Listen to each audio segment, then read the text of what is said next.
All right, let's talk about two words you hear all the time: dementia, Alzheimer's. So often people use them like they're the same thing, and honestly, it gets super confusing. So in this explainer, we're going to clear all that up. We'll get crystal clear on what makes them different, and trust me, it really matters. You've totally heard this happen, right? Someone says their grandma has dementia, and then someone else says their grandpa has Alzheimer's. And you're left wondering, wait, are they talking about the same thing?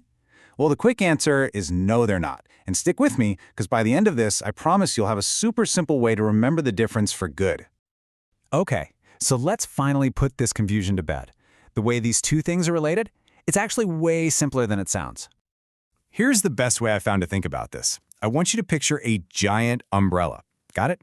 That umbrella is dementia. It's not one specific disease. Think of it more like a big, broad catch-all term that covers a whole bunch of different conditions. So this is the key thing to get. Dementia itself isn't the disease. It's the name for a collection of symptoms.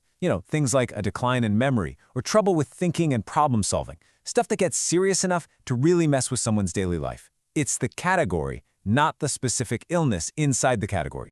And look at all the things that can fall under that big dementia umbrella. You've got vascular dementia, which is often tied to strokes. Then there's Lewy body dementia. That has to do with these specific protein deposits, and a whole bunch of others. And there it is, right on the list, Alzheimer's.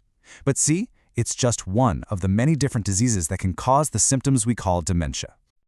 Okay, so if dementia is the umbrella, what's Alzheimer's? Well, you can think of it as the most common type of brain that falls under that umbrella. It's one specific single disease. And when I say common, I mean it's by far the most common.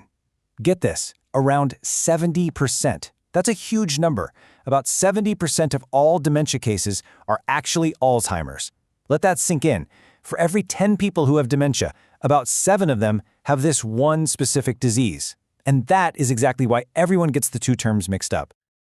This chart really puts it into perspective, doesn't it? Just look at that massive slice of the pie for Alzheimer's. It's huge. It makes it so obvious why it just dominates any conversation about this stuff. That other 30%, that's all those other conditions. Vascular, Lewy body, all of them lumped together.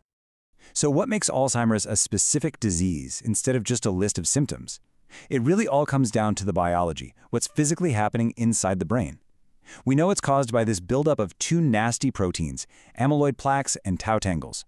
Basically, this gunk gums up the works, damaging and destroying brain cells. That physical cause is the big difference. So let me say this again because it's the most important takeaway. Someone with Alzheimer's has dementia, but someone with dementia does not necessarily have Alzheimer's. It could be one of those other types. And look, this isn't just some technical detail. Knowing this difference is actually super important for spotting the early warning signs. Why? Because Alzheimer's tends to start in very specific parts of the brain, which means its first symptoms can look pretty different from other kinds of dementia. Let's break this down. Over on the left, you've got the general symptoms for the whole dementia umbrella, things like trouble concentrating or changes in mood. Now look to the right, at the early signs specifically for Alzheimer's. See that? It very often kicks off with memory problems, like really specific stuff, like forgetting recent conversations or events. And that's because the disease usually attacks the brain's learning and memory centers first. Okay, we need to talk about something really important here.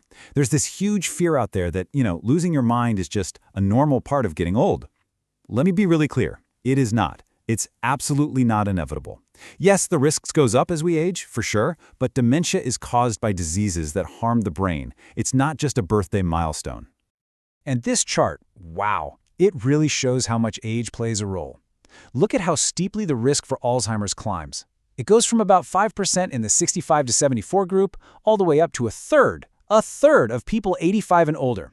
So yeah, age is the single biggest risk factor, no doubt. But flip that last number around. That means even in that highest risk group, 2/3 of people don't have it. That's also important to remember. So, what happens if someone does get a diagnosis? Let's talk about that.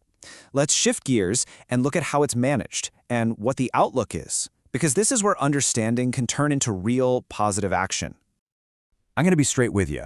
Right now, there is no cure for Alzheimer's or most other dementias. But, and this is a huge but, that does not mean there's no hope. Not at all. There are treatments, and just as important, there are lifestyle strategies that can make a real difference in managing symptoms. It's all about maintaining independence and quality of life for as long as possible.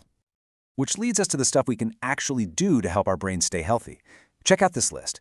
Regular exercise, keeping blood pressure in check, eating well, staying social, all the stuff we hear about for our hearts. And that's the key. There's a great saying, what's good for the heart is good for the brain. Taking these kinds of steps can really help support the brain's resilience and maybe even help slow things down. Now, the reality is that Alzheimer's is progressive. It does get worse over time. But, and this is so important, everyone's journey with it is completely different. You'll see stats that say someone diagnosed at 65 might live another 4 to 8 years on average. But averages don't tell the whole story. Some people live for 20 years after their first symptoms. That incredible range just goes to show you that a diagnosis isn't an endpoint. It's the start of a new and very personal path. So let's bring it all home. Dementia? That's the big umbrella covering the symptoms. Alzheimer's? That's the most common specific disease, the most common type of brain under that umbrella. And getting this right isn't about being smart at a dinner party, it's about truly understanding the reality for millions of people. And that leaves us with the question that really matters, right? Now that we get it, how can we do a better job of supporting the people on this journey? And their families too.